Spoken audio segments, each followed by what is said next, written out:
David Curry is president and CEO of Global Christian Relief. He also serves on the U.S. State Department's Commission on International Religious Freedom. And he joins us now with more on what's happening in the state of Manipur, India.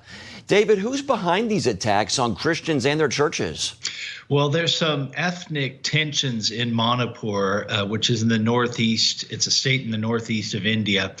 But the attacks have really been driven. It's been an escalation by, I think, the central government, the BJP party, which has made being a Christian something that's not considered part of India. It seems as though their message is, if you're not a Hindu, you're not a real Indian. And this has allowed this escalation of violence against Christians and Christian churches. We have dozens of Christian churches that have been destroyed since May 3rd, when these riots began.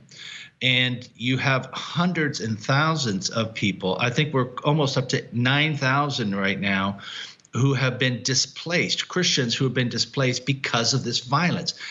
Regardless of how they frame it, whether it's ethnic violence or anarchist, it seems to always be that the Indian government is overlooking and even in some cases encouraging violence against Christians in India. Now, as you said, David, many Christians are displaced. More than 30 churches have been burned. How are they surviving right now? Well, right now they're in shelters. I got some more video feeds. There's people shoulder to shoulder sleeping in shelters, makeshift shelters in some cases. So they're literally just on the run. And this happened just a few months ago in November, December, January in Chhattisgarh, a totally different area. That's why I say that we have to look at the pattern of behavior. In both cases, especially right now in Manipur, we have video evidence that shows the police assisting the rioters in attacking the churches. This is why you have to look at what they do, not what they say. And the central government and the local government seem to be in collusion with rioters that attack Christian churches and individuals. Why is the national government fueling violence against Christians? Well, India is a country that has lots of different languages, lots of different currencies. They've been very pluralistic in many ways. But since 2014, when Prime Minister Modi took over, he's been trying to force a one India vision, one religion, one currency. He's pushing his agenda forward. And that means that Christians and even Muslims have been attacked and pushed out in many cases. Christians are most affected in India right now because of the violence. And there's 65 million Christians there. Many of them are under severe persecution. David, what are you hearing from the Christians there? How is this affecting their faith?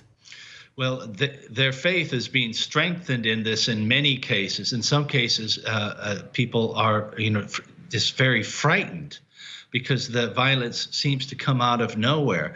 It's as though they're using any political motive. The baseline of this particular attack started when there was a bill passed that was going to give a special dispensation to a certain group within India. And they turn around and decide they're going to attack Christians because of it. So there's always a premise that they start with, and they use it as a jumping off point to attack Christians. This makes for a very random existence for Christians in these rural areas and even in some more populated areas. How should the U.S. and the international community respond to all of this? Well, I've called upon the State Department at the highest levels to address this with India. And reality is this has been a massive escalation since this government took power in 2014. Hundreds of percentage points in jump in violence and attack on Christians. It's no accident. The State Department needs to address this. Friends don't let friends commit human rights atrocities. That's the motto that I try to remind them of. We need India. It's a beautiful country full of beautiful people. And I realize there are geopolitical angles to this with regards to China and other things, but the government has to stand up. I would also say this is a point where Christians in America and in the West need to stand up and speak out on behalf of India. Share these stories, share the pictures, no matter how difficult. We have some on our website to show the violence and how these attacks happen, and pray for Christians in India. David, what is your organization, Global Christian Relief, doing to help these suffering Christians? We have relief to these people who have been displaced. housing, shelter, anything we can do to help them stabilize and to be salt and light in the most difficult of situations. So people can be part of that. There are relief efforts that help directly these thousands of people who have been displaced. All right, David Curry of Global Christian Relief, thanks for your work, sir, and the work of your organization. Thanks for joining us today. Thank you.